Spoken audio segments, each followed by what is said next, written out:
The well-advertised arrival of cold air in Pennsylvania is underway, and there's no need to blame the media's new favorite boogeyman, the polar vortex. Instead, let's just do a bit of forensic meteorology and go back a couple days and find the source of the cold air. Now, back on Sunday, the core of the cold air mass, basically the center of Arctic high pressure, central pressure 1,036 millibars, was over Victoria Island in the northern Canadian Northwest Territories, where the sun today only got about 2 degrees above the horizon. So this is an ideal place for a huge volume of air to get really cold. By Monday, the center of the high had moved south to the border with Alberta, and the central pressure increased, maxing out yesterday around 1,050 millibars. Now, generally, the higher the pressure, the more intense the cold, and that pressure would be impressive even in January. The center of the high just entered the lower 48 states earlier today through Montana, and from there, it will take about 3 days to reach the East Coast, losing some bite out of its chill along the way.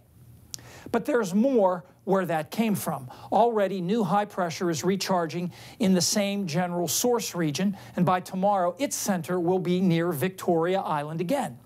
It too will head south and strengthen, entering the lower 48 again in the northern Rockies on Saturday, then continuing south and east. Now, the paths of these two centers of surface high pressure reveal the upper air flow on the east side of the huge ridge that has popped up along the west coast. And one more Arctic high will likely follow this same general path next week. Now, the cold front that marked the leading edge of the first Arctic air mass has provided some stunning visuals.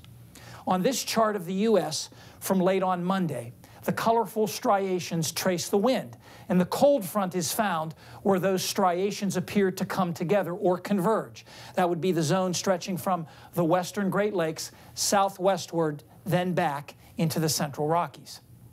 These images taken on Monday at the University of Colorado in Boulder, about 20 miles northwest of Denver, show the transition from 64 and sunny at 9 a.m. on the left to 27 and snowing less than 4 hours later on the right.